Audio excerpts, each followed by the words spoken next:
बात की थी मैंने बीच में, आपको बताया था कि एक भाई हुआ करते थे, राय सिंह जी के भाई थे पृथ्वीराज राठौड़, कल्याणमल के बेटे थे, बहुत अच्छे लेखक हुए।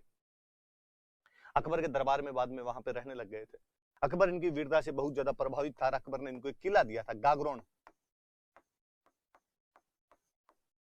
झालावाड़ के अंदर एक जगह पड़ती है गागरोन, तो गागरोन का किला दिया था पृथ्वीराज राठौड़ को। और यहीं गागरोन में रहते हुए इन्होंने अपनी प्रसिद्ध पुस्तक लिखी, बहुत फेमस किताब। ज्यादातर आप नाम जानते हो, इसलिए मुझे नाम लिखने की आवश्यकता नहीं, मैं इसका फोटो ही दिखा रहा हूं आपको। वेली कृष्ण रुक्मणी। भगवान कृष्ण के बहुत बड़े भक्त थे, तो उनके ऊपर वेली, तो राजस्थानी साहित्य लिखने का एक तरीका होता है, उनको वेल या वेली कहा जाता है। तो कृष्ण रुक्मणी के ऊपर इन्होंने वेली, जैसे रासो लिखते हैं, जैसे विगत होती है, ख्यात होती है, वैसे वेली भी होती है। हम राजस्थानी साहित्य पढ़ेंगे तब और पढ़ेंगे कि इनमें क्या क्या अंतर होता है। अभी तो किताब का नाम याद रखना।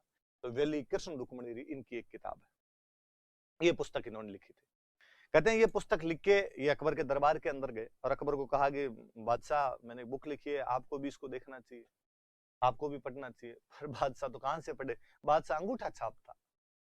अकबर पढ़ा लिखा नहीं था भाई, अकबर एकदम अंगूठा छापी आदमी हुआ करता था, उसको पढ़ना लिखना आता नहीं था। पर वो पैसे वाला आदमी था, उसको पढ़ाई का शौक था बहुत ज्यादा, इसलिए उसने अबुल फजल, बदायूनी, पृथ्वीराज राठौड़ जैसे खूब सारे लेखक उसके दरबार में थे, उनसे सुना करता था कि लो सुनाओ रे, खड़े हो जाओ, एक एक आदमी सुनाओ।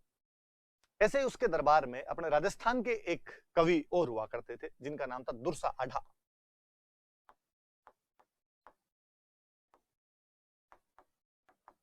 दुर्सा आढ़ा नाम करके उसके दरबार में कवि और हुआ करते थे। अकबर ने वो किताब ली, वेली कृष्ण रुक्मणी री, और कहा दुर्सा जी को दी कि दुर्सा जी ये बुक आप पढ़ के बताओ कैसी है कैसी नहीं है। दुर्सा जी ने कहा साहब टाइम दो, हाथों हाथ तो कैसे पढ़ी जाएगी, दिए टाइम, आराम से पढ़ के हो, फिर इसकी समीक्षा बताओ हमें, मूल्यांकन करो, इसको एवेल्युएशन करो, क्या है क्या नहीं। दुर्सा जी 5-7 दिन में उसको पढ़ गया है ढंग से, और पढ़ के आगे वापस लेके और अकबर को कहा कि बादशाह अकबर, हमारे हिंदू धर्म में 4 वेद है, ऋग्वेद, यजुर्वेद, सामवेद, अथर्ववेद। मैं कहूंगा कि राठौड़ पृथ्वीराज ने जो किताब लिखी है, इसको 5वां वेद घोषित कर दिया जाए। ये किताब वहीं रखी जानी चाहिए जहां पर वेद रखे जाते हैं। जितने महत्वपूर्ण वेद हैं, जितने अच्छे वेद लिखे गए हैं, उतनी अच्छी किताब है वेली कृष्ण रुक्मणी। उन्होंने आगे और कहा कि हमारे हिंदुओं में 18 पुराण होते हैं, पुराण ग्रंथ है वो 18 लिखे गए हैं, मैं कहूंगा कि 19वां पुराण है। तो कोई पूछेगा आपसे इस पुस्तक को 5वां वेद और 19वां पुराण किसने बताया था, तो इस पुस्तक को दुर्सा आढ़ा ने 5वां वेद बताया था तथा 19वां पुराण बताया था। याद रह जाएगी बात। तो दुर्सा आढ़ा कौन सी किताब को 5वां वेद तथा 19वां पुराण बताते हैं, तो वेली कृष्ण रुक्मणी बुक है, इसको उन्होंने ऐसा कहा था। वेली कृष्ण रुक्मणी किसने लिखी थी, तो पृथ्वीराज राठौड़ ने लिखी। कौन था ये, तो राय सिंह का छोटा भाई था। ये तो दुर्सा आढ़ा की बात। फिर आपके कर्नल जेम्स टोड, अपने राजस्थान का इतिहास लिखने वाला गोरा भला आदमी बेचारा, उसने जब इस किताब के बारे में देखा, इस किताब को पढ़ा, उसने कहा हो, पूछो मत भाई साहब, क्या किताब है। इस किताब को पढ़ने के बाद बंदे में 10,000 घोड़ों जितनी ताकत आ जाती है, 10,000 हॉर्स पावर। पता नहीं जेम्स टोड को इतनी भी क्या खुशी हुई, पर वो इस किताब में कहता है कि इस किताब में 10,000 घोड़ों का बल है। जितनी ताकत 10,000 घोड़ों के अंदर होती है, उतनी ताकत इस पुस्तक को पढ़ने के बाद आ जाती है। तो भाई बहुत बड़ी महत्वपूर्ण किताब रही होगी, तभी अच्छी तुलनाएं की गई है कि दुर्सा आढ़ा इसे 5वां वेद बताते हैं, 19वां पुराण बताते हैं, जेम्स टोड इसको 10,000 घोड़ों का बल बताते हैं इसके अंदर। पर एक दिक्कत दूसरी है, जब भी पृथ्वीराज राठौड़ का नाम आता है, हम पृथ्वीराज राठौड़ को इस एक किताब तक लेकर सीमित कर देते हैं। पूछा भी यही जाता है, प्री में कभी क्वेश्चन आए, क्वेश्चन यही आएगा कि पृथ्वीराज राठौड़ की पुस्तक का नाम बताइए, तो वेली कृष्ण रुक्मणी। या कोई पूछ लेगा कि वेली कृष्ण रुक्मणी किसकी पुस्तक है, तो पृथ्वीराज राठौड़ की। किसने तो क्या कहा इसके बारे में, तो दुर्सा आढ़ा 5वां वेद और 19वां पुराण बताते हैं। कर्नल जेम्स टोड इसमें 10,000 हॉर्सेज की पावर बताते हैं। या ज्यादा से ज्यादा कोई इसकी लैंग्वेज वगैरह पूछ सकता है, तो लैंग्वेज पूछ ले। तो वैसे तो अपने राजस्थान में सिंपल सी 2 चीज हुआ करती थी। पश्चिमी राजस्थान में जो राजस्थानी लिखने का तरीका था, इसको बोलते थे डिंगल, और जो पूर्वी राजस्थान में लिखने का तरीका था, उसको बोलते थे पिंगल। ये पश्चिमी राजस्थान की, अपने तो डिंगल है। वैसे मुझे पता है एक बार उन्होंने ऐसे कर लिख दिया था, पूर्वी राजस्थान, पश्चिमी राजस्थान, उत्तरी राजस्थान, दक्षिणी राजस्थान, तो फिर बीकानेर थोड़ा सा उत्तर की तरफ पड़ जाता था। तो या तो डिंगल ऑप्शन में हो तो डिंगल कर दो, या उत्तरी राजस्थानी दे रखी हो तो उत्तरी राजस्थानी कर दो। आरपीसी ने यही माना था उस साल। तो भाषा पूछ ले तो नदम राजस्थानी या डिंगल जो है, आपको जो बताई जाए वो बता दो। ये सारी जानकारियां इस एक किताब के बारे में है, पर पृथ्वीराज ने इसके अलावा भी कई किताबें और लिखी थी। जैसे वो मैं किताबें बताता हूँ। एक किताब तो ये हो गई, मैं इनकी दूसरी किताब और बताता हूँ कोई आपको। एक किताब इन्होंने लिखी गंगा लहरी।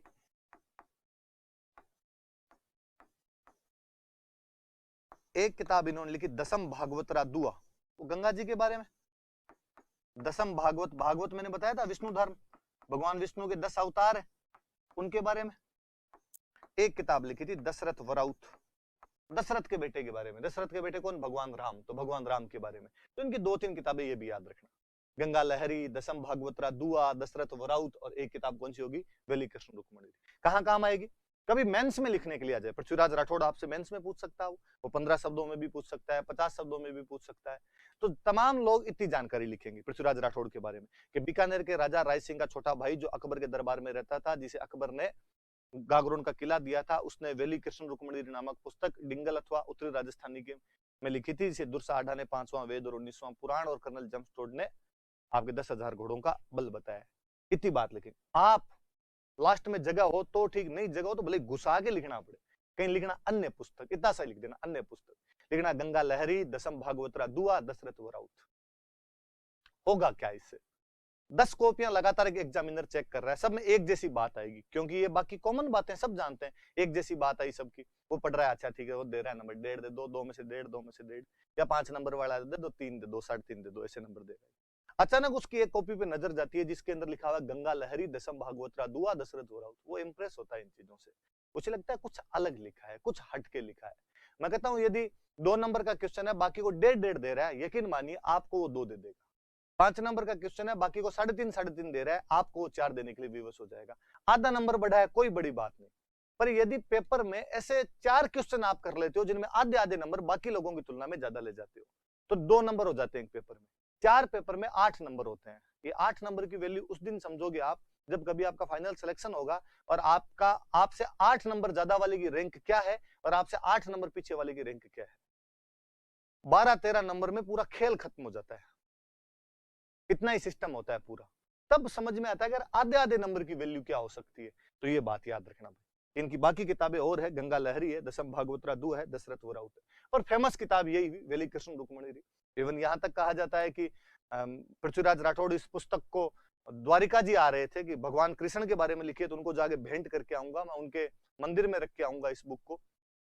जब वो रास्ते में आ रहे थे तो उनको रास्ते में एक बाणीय की शक्ल में भगवान कृष्ण खुद मिलते हैं, और भगवान कृष्ण पूछते हैं भाई क्या है, कहाँ जा रहे हो, और वो जब उनको ये बात बताते हैं, भगवान कृष्ण का वो जो बाणिया होता है वो कहता है कि ये बुक मुझे सुनाई जाए, और पृथ्वीराज राठौड़ उसको सुनाते हैं। ऐसा कहा जाता है कि वो बाणिया भगवान कृष्ण खुद था।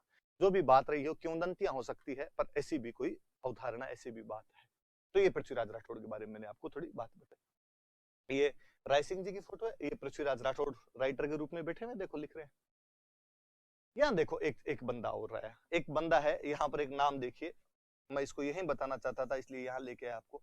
एलपी तेसितोरी, एलपी तेसितोरी नाम करके एक बंदा है।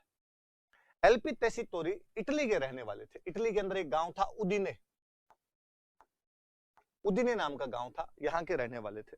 संस्कृत आया करती थी, प्राकृत आया करती थी, पाली आया करती थी, और भारतीय संस्कृति से बेहद प्यार करने वाला व्यक्ति था। इटली का था, राहुल गांधी के ननियाल के थे। वहां इन्होंने रामचरितमानस और रामायण के ऊपर पीएचडी की थी। इनकी पीएचडी का टॉपिक था रामचरितमानस, और जो अपने रामचरितमानस है और जो रामायण है उसके ऊपर डॉक्टरेट की थी इन्होंने। तब अपने अंग्रेजों की एक कलकत्ता में एक संस्था चला करती थी, Asiatic Society of Bengal, Royal Asiatic Society of Bengal. Calcutta में उनकी एक इंस्टीट्यूट हुआ करता था अंग्रेजों का। क्या काम करता था वो? जितनी भी इंडियन लैंग्वेज में लिखी गई बुक्स थी, वर्नेकुलर लैंग्वेज में लिखी गई जितनी भी बुक्स थी, उनका ट्रांसलेशन करवाते थे यूरोपियन लैंग्वेज में, इंग्लिश में, फ्रेंच में, इटालियन में, जर्मन के अंदर।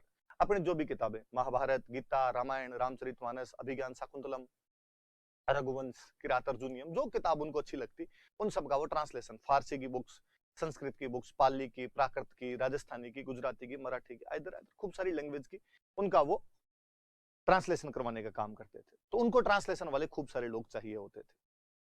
एलपी तेसितोरी उनके ट्रांसलेशन करने के लिए आया था, उसको नौकरी मिल गई, अंग्रेजों ने नौकरी दे दी, इटली का था पर अंग्रेजों ने नौकरी दे दी, यहां पर आ गया। पर उस नौकरी में उसका मन रमता नहीं था, नौकरी में मन जचता नहीं था। वो ट्रांसलेशन बेटा बेटा मोनोटोनस ढंग से ट्रांसलेशन करता रहता, उनका लैंग्वेज खूब सारी इंडियन लैंग्वेज जितनी थी उसको आया करती थी। कहते हैं कि जब राजस्थानी भाषा के ट्रांसलेशन उसके पास में आए तो उस बंदे ने वो जब किताबें पढ़नी शुरू की तो मजा आया। वो अपनी कहानियां, वो उन वीरों की गाथाएं, वो महान महिलाएं, और उसने अंग्रेजों से पूछा कि ये वाला इलाका किधर है, जिसकी अभी जो बुक आई है ना, ये अंग्रेजों का ये तो ठेठ है उधर पड़ा है, लास्ट है अपना एकदम। अभी अपने कहां बैठे हैं, अंग्रेजों का अपने ठेठ इधर बैठे हैं, अपने पूर्व में बैठे हैं बंगाल की खाड़ी में, वो उधर पश्चिम के अंदर पड़ा है, राजस्थान है। उसने कहा भाई साहब मैं वहां जाऊंगा। तो अंग्रेजों का फिर हमारी नौकरी, उसने कहा तुड़ी लगा लो तुम्हारी नौकरी, अपने उस जगह जाना है, अपने को इस जगह से प्रेम है। आ गया वो वहां से, कुछ दिन तक अपने जोधपुर में यहां पर उसने नौकरी की। 1914 के आसपास वो राजस्थान आता है, जोधपुर में नौकरी करता है।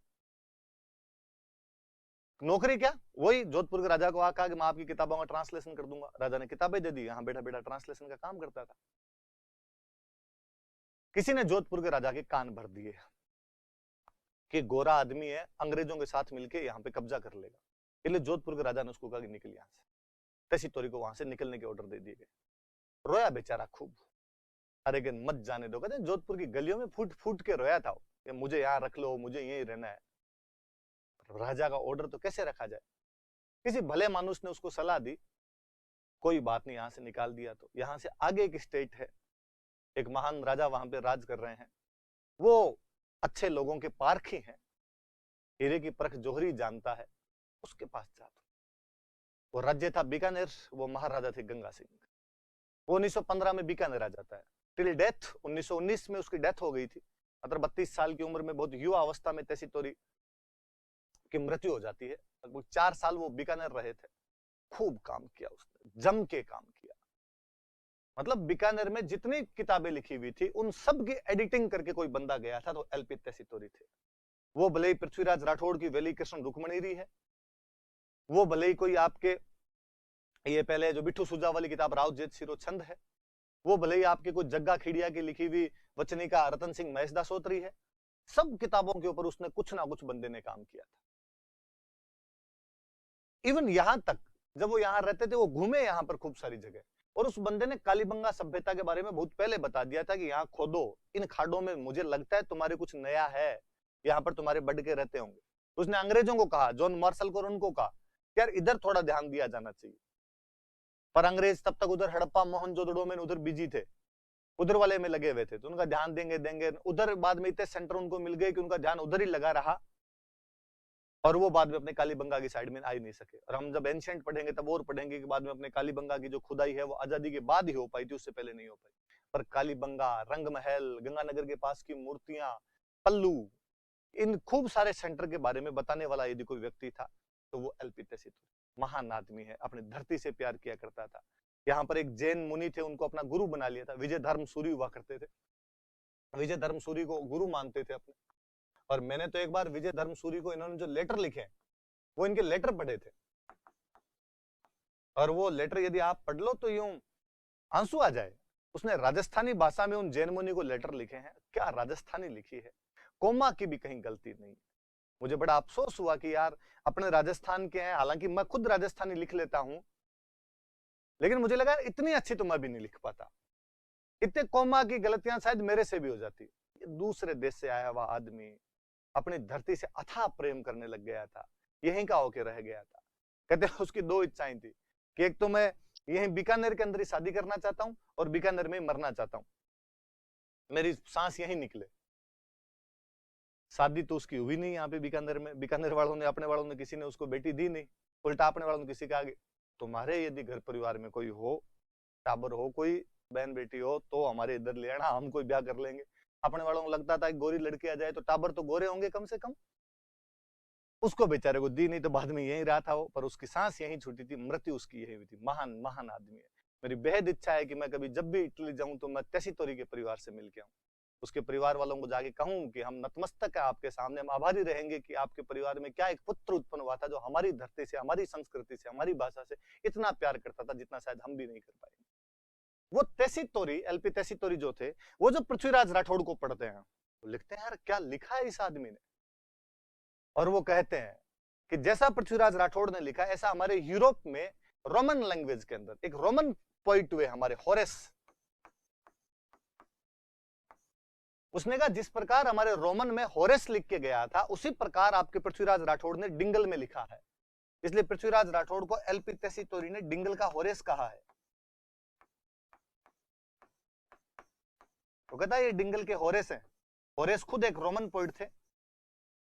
तो कोई पूछे कि डिंगल का होरेस किसे कहा जाता है, तो ऐसा पृथ्वीराज राठौड़ को कहा जाता है। ऐसा किसने कहा था, तो ऐसा एलपी टेसीटोरी ने कहा था। एलपी टेसीटोरी कौन थे, तो इटली के उदिने शहर के रहने वाले एक भाषाविद थे जो 1915 से 1919 तक का समय बीकानेर के अंदर बिताते हैं। उनका जो काम है वो इस नाम से बाद में प्रकाशित हुआ, bardic and historical survey of Rajputana, a descriptive catalogue of bardic and historical manuscripts, Louis Pio Tessitori पूरा नाम था। एलपी टेसीटोरी का दो या लुई पिया टेसीटोरी का दो।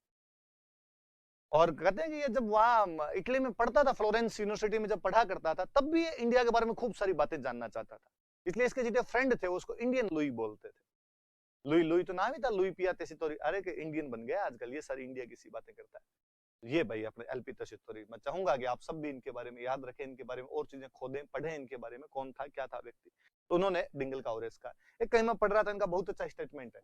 वो लिखते हैं कि वह समय जब ये पृथ्वीराज राठौड़ लिख रहे हैं, वेली कृष्ण रुक्मणी लिख रहे हैं, तो वो कहता है कि यार कितना अद्भुत संयोग है कि जब भारत के सुदूर पूर्व में एक व्यक्ति भगवान राम की गाथाएं गा रहा था, उसी समय भारत के सुदूर पश्चिम में एक व्यक्ति, एक राजकुमार भगवान कृष्ण की बातें कर रहा है। मतलब यह हुआ कि उसी समकालीन कंटेम्पररी एज में, उसी अकबर के समकालीन, वही जो टाइम था उसमें सुदूर पूर्व है, मतलब उत्तर प्रदेश का वो जो नेपाल के टच करता हुआ इलाका भारत का, वहां पर तुलसीदास जी अवधी भाषा में रामचरित मानस रच रहे थे, भगवान राम की गाथाएं सुना रहे थे। ठीक उसी समय पश्चिमी भाग बीकानेर में राजकुमार पृथ्वीराज भगवान कृष्ण के बारे में वेली कृष्ण रुक्मणी लिख रहा था। ये रामचरित मानस और वेली कृष्ण रुक्मणी का जो टाइम हो एक साथ का टाइम है। भक्ति का क्या अद्भुत संयोग रहा होगा कि पूरा भारत भक्तिमय हो रखा होगा उन दिनों के अंदर, और ऐसी कई किताबें उन दिनों के अंदर लिखी जाती होगी। जेम्स टोड कहते हैं पृथ्वीराज राठौड़ के बारे में कि या तो हमारे इंग्लैंड में एक वंश हुआ था ट्यूडर, इधर लिखूंगा फिर यही लिख देता हूं कि इंग्लैंड में एक वंश हुआ था ट्यूडर, या तो ट्यूडर वंश के जो राजकुमार हुए थे वो न केवल योद्धा थे बल्कि बहुत अच्छे लेखक भी थे। कुछ वैसा पृथ्वीराज है, वो ना केवल योद्धा है बल्कि वो बहुत अच्छा राइटर भी। तो कर्नल टोड ट्यूडर वंश के राजकुमारों के साथ तुलना करते हैं। एलपी टेसीटोरी उसकी तुलना होरेस के साथ करते हैं जो कि एक रोमन पोइट था, उसे डिंगल का होरेस कहते हैं। ये तमाम बातें भाई याद रखना आप, सारी बातें पृथ्वीराज राठौड़ के बारे में, ये आपसे मेंस के अंदर कोई पूछा जा सकता है इनके बारे में, तो सारा 50 शब्दों में पृथ्वीराज राठौड़ के बारे में लिख के देखना। आगे बढ़ते हैं। आगे एक राजा है महाराजा कर्ण सिंह, लिखा हुआ। कर्ण सिंह के बारे में एक बात मैं पढ़ा चुका हूं आपको, मतिरा रिराड मैंने बता दी थी आपको इसके बारे में। 1644 में नागौर और बीकानेर के जो दो गांव थे जाखनिया और सिलवा, उनकी सीमा पर मतिरे को लेकर विवाद हो गया था। नागौर के राजा हुआ करते थे अमर सिंह, बीकानेर के राजा हुआ करते थे कर्ण सिंह, इनके बीच में लड़ाइयां हुई थी। हालांकि ज्यादातर इतिहासकार ऐसा मानते हैं कि कर्ण सिंह इसके अंदर जीत गया था। तो वो थोड़ा याद रखना कि मतिरे की राड में कौन कौन शामिल हुए थे। मारवाड़ वाले वीडियो में मेरी बात पढ़ाई हुई है, मैं दोबारा यहाँ पे डिस्कस नहीं कर रहा, केवल ये बता दिया आपको मैंने। और कल की क्लास में आपको, या जो भी अपनी लास्ट क्लास थी उसमें मैंने बता दिया था आपको कि बीकानेर को जंगल प्रदेश कहते थे और कालांतर में यहाँ के राजाओं की उपाधि जय जंगलधर बादशाह होने लग गई थी। मैंने वो एम्बलम दिखाया था आपको जिसमें बाकायदा जय जंगलधर बादशाह लिखा हुआ है, परंतु यह उपाधि सबसे पहली बार किसी ने प्राप्त की थी तो कर्ण सिंह है। सबसे पहले कर्ण सिंह ने यह उपाधि धारण की थी।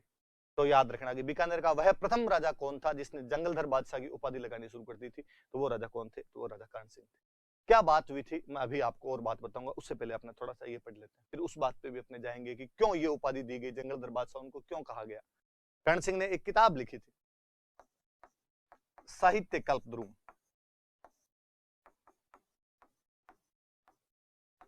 कुछ विद्वानों के साथ मिलकर लिखी थी, पर मुख्य रोल इसमें कर्ण सिंह का ही था। तो अपने से सिंपल ये पूछ लिया जाएगा कि बीकानेर के राजा कर्ण सिंह ने कौन सी पुस्तक लिखी थी, तो साहित्य कल्पद्रुम नामक एक पुस्तक है जो किसके द्वारा लिखी हुई है, कर्ण सिंह के द्वारा। कर्ण सिंह की पुस्तक साहित्य कल्पद्रुम, कर्ण सिंह की जो उपाधि है वो जय जंगलधर बादशाह, और कर्ण सिंह का युद्ध है वो मतिरेरी राड अमर सिंह के साथ में 1644 में, और कर्ण सिंह उसके अंदर जीता था। एक फोटो है, आप देखेंगे तो कुछ फोटो ये है कि कुछ लोग खड़े हैं, एक बंदा नाव तोड़ रहा है, ये नाव बनी हुई, इस नाव को तोड़ा जा रहा है। सुनना मेरी बात, पता नहीं ऐसा क्यों था, पर हिंदुओं का ऐसा मानना था कि हम कभी अटक नदी क्रॉस नहीं करेंगे। पाकिस्तान में अटक नाम की जगह है एक, सिंधु नदी सबसे पहले मैदान में कहीं प्रवेश करती है तो अटक में जाके प्रवेश करती है, वहां पे अटक नाम की नदी भी आगे सिंधु के अंदर बाद में मिल जाती है। उस अटक के आगे वाले प्रदेश को हम कहते थे मल्लेच्छ, इसलिए अपने अटक को क्रॉस नहीं किया करते थे। अटक अपनी बाउंड्री मानी जाती थी इस साइड के अंदर कि नहीं यार इसके आगे नहीं जाना। इवन अपने तो मैं आगे और बताऊंगा आपको कि 1569 में बूंदी का राजा हुआ करता था सुरजन, और सुरजन जब अकबर के साथ में संधि करता है तो संधि की शर्तों में एक लिखवाया जाता है कि बादशाह जहां कहेगा वहां मैं चला जाऊंगा, पर ध्यान रहे कि मैं अटक के आगे कभी नहीं जाऊंगा। अटक को अपनी बाउंड्री माना करते थे, हमेशा मानते थे कि इसके आगे विधर्मी लोग रहते हैं, दूसरे धर्म के लोग रहते हैं, उनका खान पान अलग है, और हम जाएंगे और उनका खान पान करेंगे तो हमारा धर्म भ्रष्ट हो जाएगा। इवन हम आगे पढ़ेंगे, मॉडर्न में पढ़ेंगे कि वो बहादुर पेशवा बाजीराव प्रथम मुगल साम्राज्य के ढहते हुए तने पर जब मराठा साम्राज्य की नींवें रख रहा था, तब उसने डायलॉग दिया था कि मैं अटक से कटक तक मराठा साम्राज्य की पताका फहरा दूंगा। अटक पाकिस्तान में, कटक उड़ीसा में, तो पूर्व से पश्चिम की सीमा हम क्या मान रहे हैं, पश्चिम में जाके अटक और पूर्व में जाके हम कटक को मान रहे हैं। औरंगजेब के टाइम में, औरंगजेब थोड़ी कट्टर नीतियां अपनाने लग जाता है, तो कहते हैं औरंगजेब ने ऐसा निश्चय किया कि यार भारत में इस्लामीकरण कैसे किया जाए, ज्यादा से ज्यादा लोगों को इस्लाम धर्म में कैसे लाया जाए। किसी ने उसको कहा कि यार लोगों को लाने की जरूरत ही नहीं है, यहाँ के राजाओं को बना दो, यथा राजा तथा प्रजा। यदि राजा मुसलमान बन गए ना तो बाकी वाले सारे अपने आप ही बन जाएंगे। उसने कहा ये तो दिक्कत है, ये धर्म छोड़ने के लिए तो मरे राजी नहीं है, सीधे सीधे तो इनको यूं राजी करके कहोगे लो धर्म छोड़ दो तो ये नहीं छोड़े। वो तो मान सिंह जी के बारे में है ही कि मान सिंह जी की बंगाल के अंदर पोस्टिंग थी, आमेर वाले मान सिंह की, अकबर का सबसे विश्वस्त सेनापति वो, और वहां वो एक फकीर थे, कोई मुस्लिम फकीर थे, संत थे। मान सिंह एक बार उनके पास गया हुआ, और उस फकीर ने मान सिंह जी की बहुत ज्यादा तारीफें की, और मान सिंह जी को कहा कि मान सिंह तेरे में सब गुण है, बहादुर, योद्धा, निर्भीक, दानवीर, जितनी बातें हो सकती है वो समस्त बातें तेरे में है। एक हिंदुस्तान का बादशाह बनने की जो भी योग्यताएं हो सकती है वो तमाम तू रखता है, एक कमी है तेरे में, तू मुसलमान नहीं है। यदि तू मुसलमान हो तो तू हिंदुस्तान का बादशाह बने, तो इस्लाम स्वीकार क्यों नहीं कर लेता। मान सिंह ने कहा कि सारी उम्र पूछते रहे बूतों को, अब बुढ़ापे में तो क्या खाक मुसलमान होंगे, पूरी जिंदगी मूर्ति पूजा की है, अब बुढ़ापे में जाके क्या मुसलमान बनना। अगले जन्म में यदि आपके अल्लाह ने चाहा तो मुसलमान बना देगा, इस बार तो हिंदू ही रहेंगे।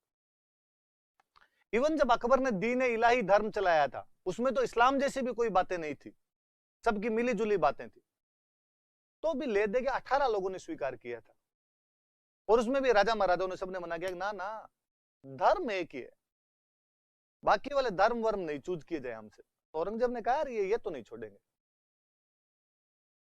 तो औरंगजेब ने एक दूसरी योजना बनाई, कैसा कहा जाए कि आक्रमण करने के लिए उधर पश्चिमी सीमा की तरफ चल रहे हैं,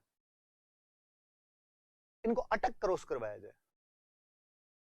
एक तो वैसे अटक क्रॉस करवाने के बाद में इनका धर्म भ्रष्ट माना जाता है, यहां आएंगे तो यहां के लोग ही नहीं स्वीकारेंगे, और केवल जो राजा इनको लेके जाया जाए, इनकी ज्यादा बड़ी सेना नहीं लेके जाए, छोटी छोटी टुकड़ियां ही हो इन राजाओं की, और कोई नहीं माने तो जबरदस्ती पकड़ के उस साइड के अंदर इनको कर दिया जाए।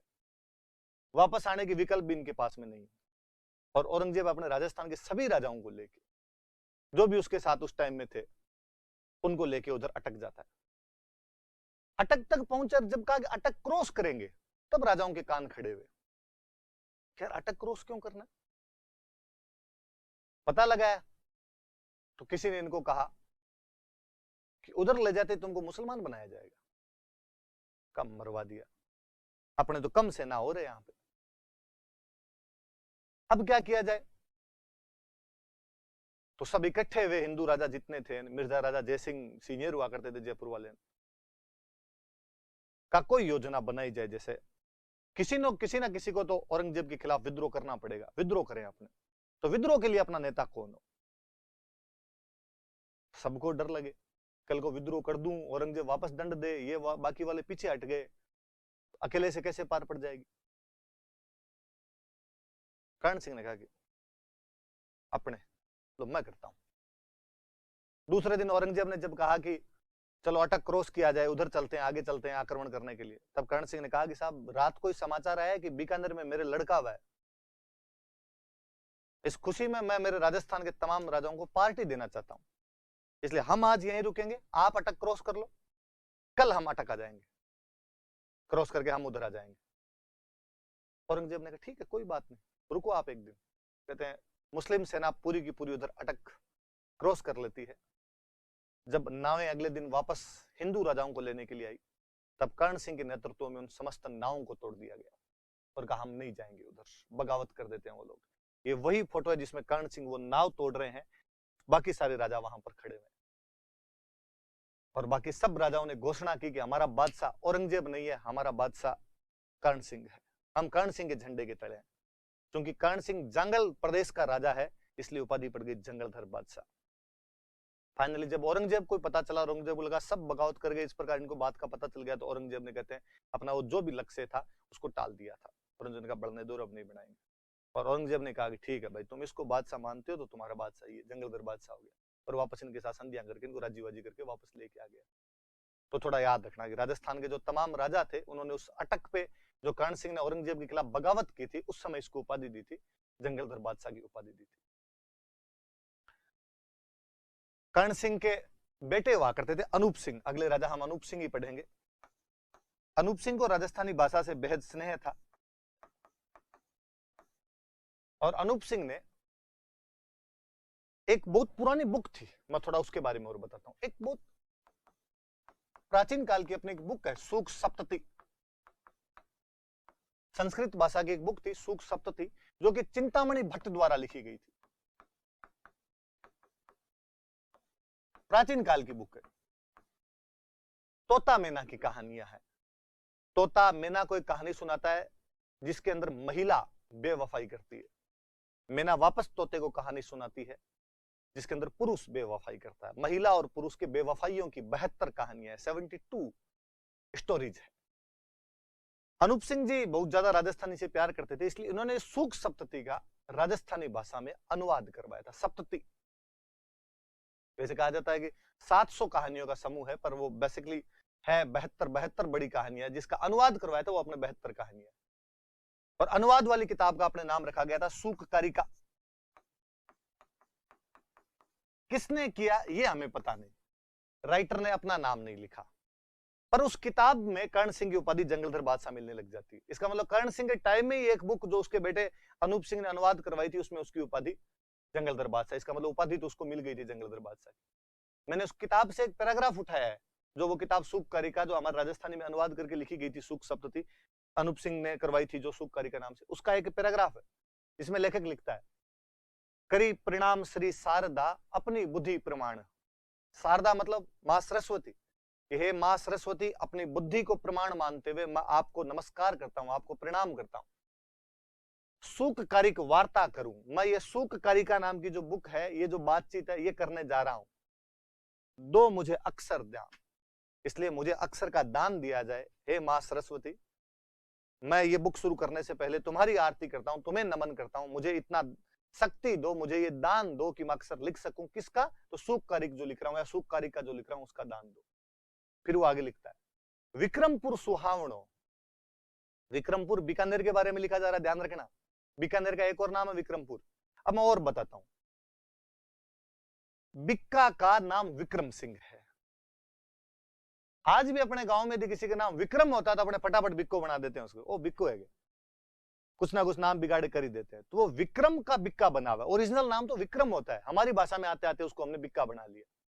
बिक्का ने जो शहर बसाया, शहर को नेर भी कहते हैं, शहर को पुर भी कहते हैं। अक्सर जो परकोटों से घिरे हुए शहर होते थे उनको पुर कहा जाने लगता था, जयपुर, जोधपुर। तो बिक्का का शहर विक्रमपुर। तो विक्रमपुर सुहावनो, सुहावना है विक्रमपुर, सुख संपत्ति की ठोड़, जहां पे तमाम सुख संपत्तियां निवास करती है, सब कुछ अच्छा है जहां पर। हिंदुस्तान हिंदू धर्म ऐसो शहर न और, पूरे हिंदुस्तान में हिंदू धर्म में ऐसा कोई दूसरा शहर नहीं है, इतना सुहावना शहर नहीं। आपकी मान डाकण कुण कहे, अपने शहर की तो तारीफ ही करे। हालांकि बहुत बुरा सा मौसम रहता है, 54 डिग्री तापमान में आदमी की भापण बढ़ जाती है।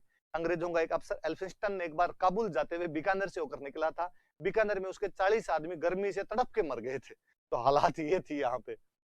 फिर वो कहता है तिहा तप राजा करण, जहां पे राजा करण तपस्या कर रहा है, तप रहा है, मतलब राज कर रहा है वहां पे, उसका मतलब ये है संघर्ष कर रहा है, वहां पे राज कर रहा है। तिहा तप राजा करण जंगल को पतिसा, वो जंगल को, धरती को जंगल कहता है, पतिसा मतलब बादशाह, बादशाह को पादशाह भी बोलते थे, पादशाह से अपने वो पतिशाह बना लिया, कि वहां पर जंगल का पतिशाह जो राजा करण है वह राज कर रहा है। आगे और लिखता है कि पर मैं ये बुक उन करण सिंह के कहने पे नहीं लिख रहा, मैं तो उनके बेटे अनूप सिंह के कहने पे लिख रहा हूँ। ताको कुंवर अनूप सिंह दाता सूर दुआ, और उनका बेटा तातो कुंवर अनूप सिंह, उनका कुंवर अनूप सिंह है, वो दानवीर भी है और सूरवीर भी, दोनों विशेषताएं अपने साथ रखता है। और अपने तो कहा जाता है अपने किसी व्यक्ति की सबसे बड़ी विशेषता ये दानवीर और सूरवीर मानी जाती थी, कि मायर जने तो दो जन कह दाता कह सूर, नितर रही जे बांझड़ी मत गमाई जे नूर, कि माँ पैदा करे तो दो पैदा कर, या तो दानवीर पैदा कर या सूरवीर पैदा कर। इनके अलावा यदि आने बानिए आने हैं तो फिर प्लीज पैदा करना ही मत, कम से कम तुम्हारे चेहरे की चमक तो पड़ी रहे, तुम्हारा नूर तो बरकरार रहे। एक दो बात तो ध्यान रखना। तो आपको पूछे कि जंगलधर बादशाह की उपाधि कहां मिलती है, तो चिंतामणि भट्ट की पुस्तक सूख सप्तती का अनूप सिंह ने जो राजस्थानी अनुवाद करवाया था उसमें इसकी उपाधि जंगल को पतिसा मिलती है। दुआ देखना कितना अच्छा दुआ है, पूरा लिखा हुआ है, तो जंगल को पतिसा लिखा हुआ है यहाँ पे। ये बात याद रखने वाली है। अनूप सिंह ने सूखकारी का नाम से इसका राजस्थानी भाषा में अनुवाद करवाया था, सूख सप्तती का। और आगे पढ़ लेंगे हम इसके बारे में, तो वो फोटो वगैरह यहाँ पे दिया। दरबारी विद्वान कर्ण सिंह के कौन कौन थे? एक थे गंगाधर मैथिल, जिन्होंने किताब लिखी थी कर्ण भूषण, और एक किताब लिखी थी काव्य डाकिनी। कर्ण सिंह के दरबार में थे तो कर्ण भूषण तो लिखेंगे, एक लिख दी कविता की डाकण, काव्य डाकिनी हो गई। एक थे हौसिक भट्ट, और हौसिक भट्ट ने किताब लिखी थी कर्णवंतस। ये दो किताबें याद रख लेना, कर्णभूषण और काव्य डाकिनी गंगाधर मैथिल की है, और हौसिक भट्ट की है वो कर्णवंतस है। ये भाई हमने इन राजाओं के बारे में पढ़ा, आपके राय सिंह के बारे में, पृथ्वीराज राठौड़ की बातें पढ़ी हमने, इसके आपके हौसिक भट्ट की किताब पढ़ी, गंगाधर मैथिल की किताबें पढ़ी। अच्छा चलो, पृथ्वीराज राठौड़ याद आया तो मेरे एक बात और बता दूं मैं आपको पृथ्वीराज राठौड़ के बारे में। पृथ्वीराज राठौड़ अपना जो भी साहित्य लिखते हैं ना, अपनी जो भी किताबें लिखते हैं, उनके अंदर खुद का नाम लिखते हैं पिथल। बताऊंगा, यहाँ पे बता देता हूँ। तो ये पृथ्वीराज राठौड़ की फोटो, उन किताबों में इनका नाम पड़ता है पिथल। पृथ्वी पृथ्वी बनाते बनाते हमने पिथल लिख दिया। एक ऐसी कहानी है अपने, मैं बीच में बताने भूल गया था आपको, महाराणा प्रताप पढ़ाया तब शायद मैंने ऐसा जिक्र किया होगा। एक कहानी है, कविता है एक अपने, पिथल और पाथल, जो कि राजस्थानी के मूर्धन्य साहित्यकार कन्हैयालाल जी सेठिया द्वारा लिखी गई है।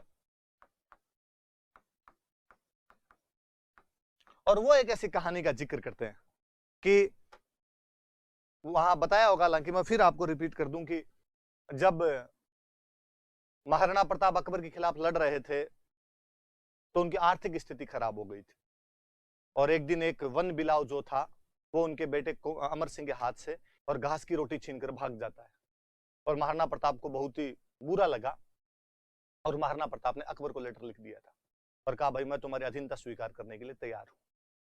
पृथ्वीराज राठौड़ की शादी जो थी, एक शादी जो थी, वो महाराणा प्रताप के जो छोटे भाई थे शक्ति सिंह, उनकी बेटी थी किरण कुंवर, उस किरण कुंवर के साथ में पृथ्वीराज राठौड़ की शादी की भी थी।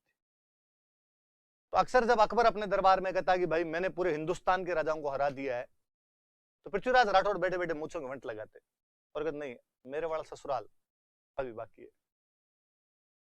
जिस दिन अकबर के पास महाराणा प्रताप का लेटर पहुंचा कि भाई मैं अधीनता स्वीकार करने के लिए तैयार हूं, तब अकबर ने हाथों हाथ सबसे पहले पृथ्वीराज राठौड़ को बुला के इधर आ, ये लेटर पढ़। पृथ्वीराज राठौड़ ने लेटर पढ़ा, लिखा हुआ उसके अंदर कि बादशाह अकबर, मैं तुम्हारी अधीनता स्वीकार करने के लिए तैयार हूं, नीचे साइन किए हुए महाराणा प्रताप मेवाड़। पृथ्वीराज राठौड़ ने लेटर देख के कहा ना, मेरे ससुर जी की ऐसी राइटिंग है ही नहीं, जाली पत्र है, किसी ने यूं ही भेज दिया। अकबर ने कहा यार खुद के साइन है। नहीं नहीं नहीं, साइन भी नकली है, मैं जानता हूं असली साइन उनके क्या। अकबर ने कहा एक काम कर, तू एक लेटर और लिख और तेरे ससुर जी से पूछ कि पहले वाला लेटर सच्चा है कि झूठा है। उसने कहा ठीक है।